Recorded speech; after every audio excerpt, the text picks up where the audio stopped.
चलिए बच्चे, सो आइए next chapter, theory chapter, types of financing. FM के एमसीक्यूज चल रहे हैं, तो types of financing theory chapter के एमसीक्यूज कर रहे हैं।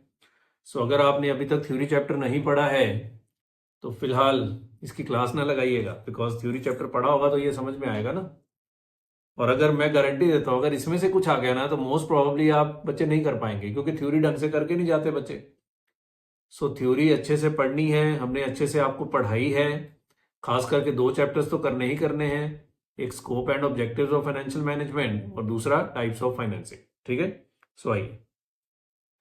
Equity shares have an unlimited life and voting rights and receive dividends. क्या इक्विटी शेयर में तीनों चीजें होती हैं? लाइफ अनलिमिटेड होती है, यस। वोटिंग राइट्स होते हैं, यस। डिविडेंड भी मिलता है, यस। तो यही आंसर लग रहा है। फिर भी आगे पढ़ लेते हैं। Limited life, no. Limited life, no. Unlimited life and voting right but receive no dividend, no. तो ये तो बच्चे वैसे ही कर लेंगे, हम बचपन से 11th क्लास से हम लोग इक्विटी शेयर्स ही तो पढ़ रहे हैं। External source of finance do not include. Debenture external है, ओवरड्राफ्ट बैंक से मिलता है एक्सटर्नल है, लीजिंग लेजर से होता है एक्सटर्नल है, retained earnings this is internal source, है ना। ये तो बहुत इजी है। रिटेन्ड अर्निंग क्या है? Internal source. Internal sources of finance do not include. Internal source में क्या क्या नहीं आता? ऑर्डिनरी शेयर्स, क्योंकि शेयर्स क्या होते हैं? एक्सटर्नल सोर्स, है ना। ये पढ़े हुए हैं हमने, इंटरनल सोर्स, एक्सटर्नल सोर्स। अरे सारे पढ़े हुए हैं, इधर देखो, थोड़ा सा याद दिला रहा हूं। सारे हमने किए थे जब थ्योरी की थी। सो ये हमने सब तरह के सोर्सेज ऑफ फाइनेंस हमने अच्छे से पढ़े थे। ये देखो, sources of finance, long term, medium term, short term.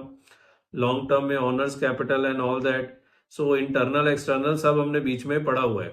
हालांकि ये सब मैंने नहीं पढ़ाया था, मैंने कहा था कि ये डिवेंचर, अब मैं थोड़ा पढ़ाऊंगा डिवेंचर क्या होते हैं, ठीक है ना। सो इंटरनल एक्सटर्नल ये तो हमें वैसे भी समझ में आता है। इन preference share dividends are not available, no. Dividend तो होता है प्रेफरेंस शेयर में। Limited voting rights are available, yes. Are not part of company share capital, गलत है। Preference share is a part of share capital. Interest can be received, no. Preference shares पे तो dividend मिलता है।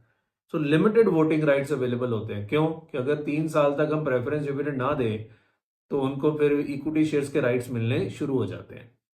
वैसे preference shares के पास voting rights नहीं होते, जनरल मीटिंग में वोटिंग करने के राइट्स नहीं होते प्रेफरेंस शेयर्स के पास। बट अगर हम उनको 3 साल तक प्रेफरेंस, 3 साल के 2 साल, ये देखना पड़ेगा, 3 साल ये शायद, अगर 3 साल तक प्रेफरेंस डिविडेंड ना दें तो उनको नॉर्मल वोटिंग राइट्स जो हैं वो मिलने स्टार्ट हो जाते हैं। जरा देखें कितने साल हैं। ये तो बच्चे लॉ की बात है ना, कि 3 साल हैं कि 2 साल हैं। तो इनके पास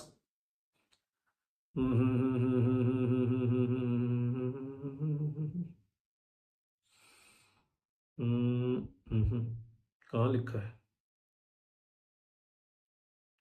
छोड़ो, हम कहाँ पे टाइम वेस्ट कर रहे हैं। प्रेफरेंस शेयर्स हैं, छोड़िए, बचपन बीत गया प्रेफरेंस शेयर पढ़ते पढ़ते। Next, a debenture is long term loan, does not require security. Debenture तो सिक्योर्ड भी होते हैं, तो ये तो गलत है। Debenture is a short term loan, no. Debenture long term होते हैं। Debenture receive dividend payment, no. Debenture pay तो इंटरेस्ट मिलता है। ये पढ़ने की जरूरत थोड़ा है, ये तो एक जनरल बातें हमारे लिए, अकाउंट्स पढ़ पढ़ के हमें ये सब आता है। Debt capital refers to money raise through sale of shares, नहीं। शेयर बेच के जो पैसा आता है वो डेट कैपिटल थोड़ा होती है। Funds raised by borrowings that must be repaid, yes. Factoring, no. Factoring से पैसा डेट कैपिटल नहीं होता। Inventory loan, no. Funds raised by borrowings that must be repaid. ये तो बच्चे ऐसे ही होने वाले हैं, मान लो चैप्टर ना भी किया हो, ये तो वैसे ही हो जाएंगे। The most popular source of funding is factoring, trade credit, family and friends and commercial bank. बच्चे ये याद रखना, ट्रेड क्रेडिट, ये लोग लिखा हुआ है, ये आपके स्टडी मटेरियल में लिखा होगा, देखना कि trade credit short term source of finance है। तो trade credit is the most popular source of funding. भाई थ्योरी की तो एक एक लाइन आपको पढ़ के जानी है। शॉर्ट टर्म सोर्सेज में ट्रेड क्रेडिट को एक्सप्लेन किया गया होगा, अभी देखते हैं, रुक जाइए। देखो, trade credit, it is generally automatic and is common in almost all businesses. Trade credit is preferred source of finance. आ गया ना, देखो। तो थ्योरी की तो एक एक लाइन रेलेवेंट हो जाती है। अगर आपको एमसीक्यूज करने हैं पेपर में। तो बाकी ये है कि आप खुद से भी कर सकते हो। हमने बाकी पढ़े हुए हैं, हाँ पढ़े हुए हैं। फैक्टरिंग हमने तो प्रैक्टिकल किए हैं। कमर्शियल बैंक से बड़ी तरह के लोन मिलते हैं। फ्रेंड्स एंड फैमिलीज, जो स्टार्टअप्स होते हैं वो तो फ्रेंड्स एंड फैमिली से स्टार्ट करते हैं। पर most popular source of finance कौन है? Trade credit. Marketable securities are primary short term debt instruments, short term equity instruments नहीं। मार्केटेबल सिक्योरिटीज बच्चे शॉर्ट टर्म डेट इंस्ट्रूमेंट्स होते हैं। Commercial paper, treasury bills, certificate of deposits, जो हमने theory chapter में पढ़े थे सारे। सो मार्केटेबल सिक्योरिटीज ये होंगे नहीं आपसे, अगर आपने ये ना किए हुए तो ये प्रैक्टिकल नहीं है। ये तो थ्योरी चैप्टर है ना, तो थ्योरी चैप्टर के एमसीक्यूज तो आपको करने ही करने हैं। So marketable securities are primarily short term debt instruments. फिर भी एक बार देखें इन्होंने क्या आंसर किया है। हाँ ठीक है, 8 का ही है। So marketable securities are generally short term debt instruments. Next, which of the following marketable securities is obligation of commercial bank? Commercial bank क्या इशू करते हैं? Certificate of deposits. Commercial paper तो बच्चे कॉर्पोरेट्स इशू करते हैं। Repurchase agreements RBI के साथ होता है। T bill government of India issue करती है। कॉर्पोरेट्स क्या इशू करते हैं? सॉरी, कमर्शियल बैंक्स क्या इशू करते हैं? Certificate of deposits. अच्छे से पढ़ाया हुआ है थ्योरी चैप्टर में। Reserve and surplus are which form of financing? Internal, retained earning. Reserve and surplus क्या है? Retained earning. अब ये देखो, ये स्टडी मटेरियल में कहीं लिखा नहीं हुआ, पर इन्होंने यहां पूछ लिया है। With reference to masala bonds, masala bonds तो लिखे हुए हैं स्टडी मटेरियल में कि rupee denominated bond issued outside India. तो मैं जापान जाके रुपी में अगर बॉन्ड इशू कर दूं, that is called masala bond. हमने किया हुआ है।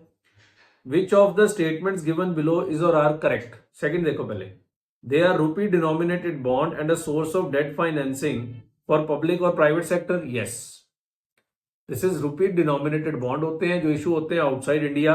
सेकंड तो करेक्ट है, पहला हमें पता ही नहीं है, मतलब स्टडी मटेरियल में नहीं है। द इंटरनेशनल फाइनेंस कॉर्पोरेशन, ये वर्ड है स्टडी मटेरियल में, which offered this bond is an arm of World bank.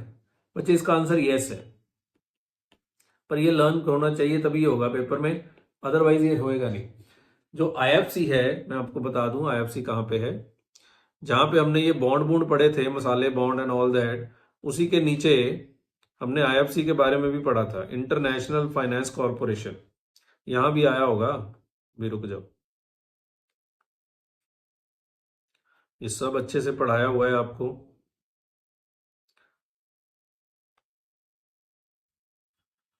कहाँ गया मसाले बॉन्ड? अब वैसे मुझे जरूरत नहीं है क्योंकि मैं चैप्टर तो करा चुका हूं, बट जस्ट अब जिनको याद नहीं है वहां उनको मुझे याद दिलाना पड़ता है। ये देखो मसाला बॉन्ड, यहां कहीं नहीं लिखा हुआ है कि आईएफसी इशू करता है और वो वर्ल्ड बैंक का आर्म है, कहीं नहीं लिखा हुआ है। बस इन मसाला बॉन्ड के बारे में सिर्फ इतना ही लिखा हुआ है। हाँ, नीचे फाइनेंशियल इंस्टीट्यूशन नेशनल और फाइनेंशियल इंस्टीट्यूशनल इंटरनेशनल ये लिखा हुआ है, international Finance corporation. Year of establishment यहां भी नहीं लिखा है कि it's an arm of World bank, तो ये कहीं भी नहीं लिखा है, पर इन्होंने एक क्वेश्चन में पूछ लिया है कि it's an arm of World Bank. So ये ध्यान रखिएगा, ये नहीं तो गलत हो जाएगा पेपर में। सो ये आपको याद रखना पड़ेगा। मसाला बॉन्ड तो हमें याद रहेगा, वो तो हमने पढ़ा हुआ है, पर पहले वाला गलत हो जाएगा। तो दोनों ठीक है जी, बोथ 1 एंड 2, कि जो आईएफसी है जो ये बॉन्ड इशू करता है वो एक वर्ल्ड बैंक का आर्म है। ठीक है, सो ये घर से पता होना चाहिए, तो ये आंसर होगा। Next, external commercial borrowings can be access through, बड़े अच्छे से पढ़ाया। इसके 2 रूट होते हैं, ऑटोमेटिक रूट और अप्रूवल रूट। ऑटोमेटिक रूट में कोई परमिशन नहीं चाहिए, अप्रूवल रूट में हमें आरबीआई की परमिशन लगती है। तो both automatic and approval route, बड़े अच्छे से हमने एक्सटर्नल कमर्शियल बोरोइंग्स में ये बात सीखी थी। Commercial paper is a dash issued by dash, तो इशूड बाय तो कॉर्पोरेट से। Rate of interest of which is linked to government of India, 1 year government of securities yield. तो कमर्शियल बॉन्ड डिवेंचर होते हैं? नहीं, कमर्शियल नोट प्रोमिसरी नोट होते हैं जो कॉर्पोरेट इशू करते हैं, और 1 ईयर गवर्नमेंट सिक्योरिटीज के साथ उनका रेट ऑफ इंटरेस्ट लिंक होता है। दिखाऊं आपको, हमने ये भी पढ़ा था बड़े अच्छे से। ये देखो सीधा ही खुल गया। Commercial paper is a promissory note, यहां कहीं लिखा होगा, ये देखो प्रोमिसरी नोट होते हैं। कौन इशू करते हैं? कॉर्पोरेट्स इशू करते हैं, ये तो हम अच्छे से जानते हैं। और ये देखो, linked to yield on 1 year government bond, all eligible issuers उनको क्रेडिट रेटिंग करानी पड़ती है, तो कमर्शियल पेपर कॉर्पोरेट्स इशू करते हैं, और जहां ब्याज का रेट 1 ईयर गवर्नमेंट बॉन्ड के रेट के साथ लिंक होता है। अब ये बातें जब तक आपको नहीं पता, थ्योरी में तो सिंपल है ना, अगर आपको याद है तो आप कर पाएंगे, प्रैक्टिकल में तो आप कर देंगे क्वेश्चन, पर थ्योरी तो आपको अच्छे से पढ़ के ही जानी पड़ेगी। एंड बिलीव मी, 15 नंबर में एक आधा क्वेश्चन तो इन 2 चैप्टर्स में से आ ही जाएगा, तो एक आधा नंबर तो ये खा लेगा। कितने 20-25 मिनट लगेंगे, मेरे साथ कर लो, इनमें से एक आ जाएगा। Venture capital financing is equity financing, dash financing मतलब ये इक्विटी, ज्यादातर ये इक्विटी की फॉर्म में होता है, of new highly risky ventures promoted by skilled entrepreneurs who lakhs experience end funds but have idea. ये तो वेंचर कैपिटल की परिभाषा है, ये तो वेंचर कैपिटल की परिभाषा है कि वेंचर कैपिटल इक्विटी फाइनेंसिंग है, डेट फाइनेंसिंग नहीं होता, और रिस्की वेंचर्स की फाइनेंसिंग होती है, और एंटरप्रेन्योर्स होते हैं जिनके पास एक्सपीरियंस तो नहीं होता पर आइडिया होते हैं। ये अच्छे से पढ़ा हुआ है हमने, वेंचर कैपिटल पे बड़ा समय लगा के मैंने आपको पढ़ाया था ये।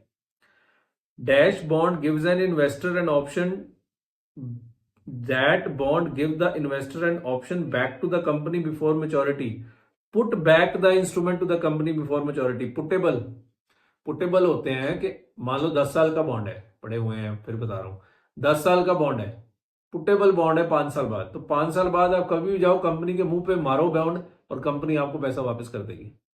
These are called puttable bond. Callable bond होते हैं जहां कंपनी आपको बुला के पैसा वापस करती है, पड़ा हुआ है सब कुछ है, खत्म।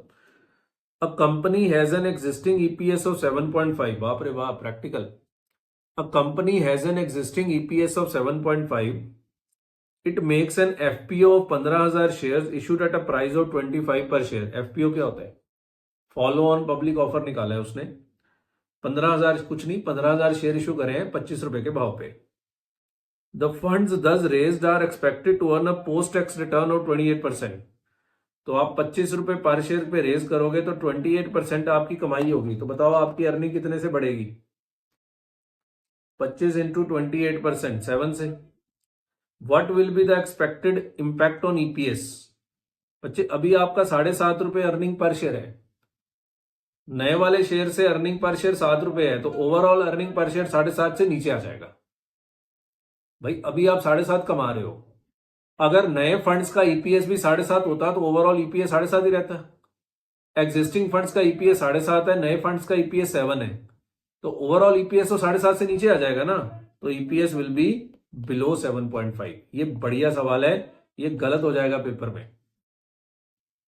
ईपीएस विल बी बिलो 7.5 ना, क्योंकि नए फंड्स आपको 7.5 कमा के नहीं दे रहे, नए फंड्स आपको 25%, 28% बना के देंगे पोस्ट टैक्स, और 25 रुपए आपको पर शेयर मिलेगा, तो एक शेयर के ऊपर आपकी कमाई होगी 7 रुपीज, जबकि एग्जिस्टिंग 7.5 है। तो जब आप दोनों को जोड़ोगे तो ओवरऑल आपकी कमाई 7.5 से नीचे आ जाएगी। तो ये बहुत अच्छा क्वेश्चन था। That's it. तो ये तो थ्योरेटिकल्स थे, तो ये तो जल्दी ही हो जाते हैं, पर प्लीज थ्योरी छोड़ के ना जाइएगा। एक क्वेश्चन भी आना है थ्योरी का, आई थिंक 7 मार्क्स का, कितना 7 मार्क्स का ही आता है शायद, 7 का 10 मार्क्स का आता है लास्ट वाला क्वेश्चन, प्लस एमसीक्यू में तो बच्चे कोई भी थ्योरी क्वेश्चन आ सकता है। सो ये वाले क्वेश्चंस भी करने हैं, प्लस थ्योरी चैप्टर भी पढ़ने हैं। चलिए नेक्स्ट क्लास में मिलते हैं, बहुत बहुत धन्यवाद।